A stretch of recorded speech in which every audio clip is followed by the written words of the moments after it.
उत्तर प्रदेश 75 जिलों का प्रदेश है और वह एक एक प्रदेश में, एक एक जिले में हमारा जो 6 हिस्से हैं, अलग अलग 6 प्रांत बना करके 6 लोगों को जिम्मेवारी दी गई है। हर एक प्रांत में 12 से 13 जिले हैं और प्रत्येक जिले के मुख्यालय से 25 किलोमीटर की पद यात्रा हमारे जो सम्मानित प्रांतीय अध्यक्ष हैं उनकी देखरेख में लगातार चली है 8 तारीख से 22 तारीख तक। उनमें से 12 जगह मैं स्वयं गया हूं। 12 जगह जाकर के 12 पॉइंट बनाए थे, उनमें मैं स्वयं गया हूं। सुबह से जिला मुख्यालय से निकलता था और जो हमारा एरिया था 25 किलोमीटर चलने के बाद समूचे दिन में शाम को समाप्त किया करते थे। तो इस तरीके से भारत जोड़ो यात्रा उत्तर प्रदेश में लगातार चली है। और आज जब हमारे बीच से आदरणीय राहुल गांधी जी जब प्रवेश किया उन्होंने उत्तर प्रदेश में, तो हजारों की संख्या में लोग उनके स्वागत में गए हैं। उसका कारण यही था कि हमने पहले से उत्तर प्रदेश के एक एक जिले में जाकर के भारत जोड़ो यात्रा करके उद्देश्य बताया कि भारत को जोड़ने के लिए आदरणीय राहुल गांधी जी क्यों निकले हैं। क्योंकि देश में जिस तरीके की अराजकता है, चाहे वो बहन हो चाहे बेटी हो, आए दिन अखबारों में छपा रहता है। और इसके बाद भी यहाँ की सरकार कहती है हमारा प्रदेश उत्तम प्रदेश। किस चीज में उत्तम है? बेरोजगारी में। किस चीज में उत्तम है? गरीबी में।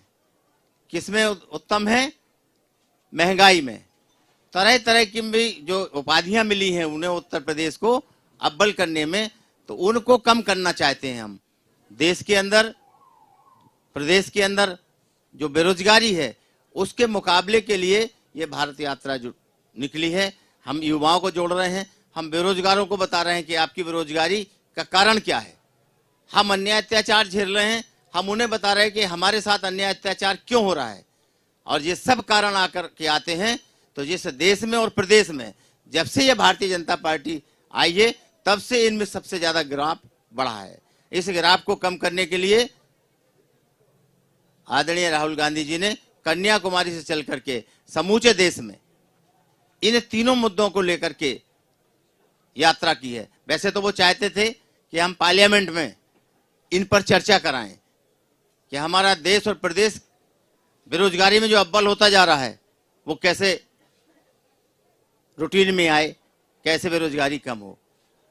हमारा प्रदेश जो उत्तर प्रदेश है, इस उत्तर प्रदेश में जिस तरीके का अन्याय अत्याचार बढ़ा हुआ है जाति और धर्म के नाम पर, इसको हम कैसे कम करें, कैसे ठीक करें, इसके लिए यात्रा है। लेकिन सदन में जब चर्चा नहीं करने दी गई तो पर आदरणीय राहुल गांधी जी ने सोचा कि तुम संसद में चर्चा नहीं करने दोगे तो क्या सड़क पे भी नहीं करने दोगे। उन्होंने निर्णय लिया और कन्याकुमारी से लेकर कश्मीर तक जो चर्चा कराते चले आ रहे हैं।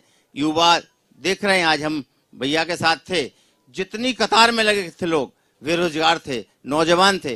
वो चाहते हैं कि फिर से कांग्रेस आए, क्योंकि उत्तर प्रदेश में जब से भाजपा की सरकार आई तब से एक ही काम चल रहा है, अन्याय अत्याचार और लूट। इनको सबको रोकने के लिए युवा एकदम से आदरणीय राहुल गांधी जी के साथ चलने को तैयार है। बेरोजगार एकदम से उनके साथ चलने को तैयार है।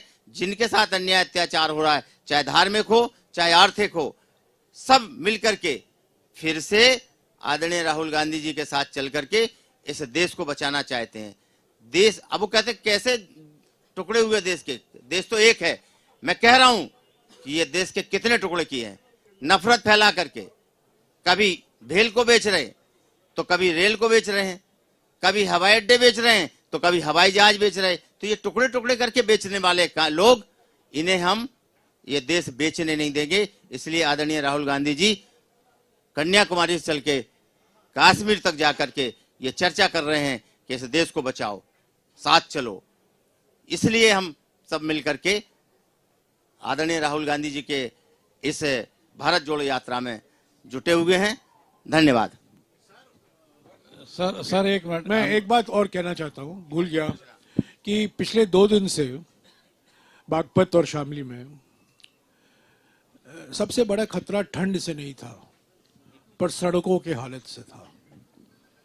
मैं कन्याकुमारी से चल रहा हूँ और रोज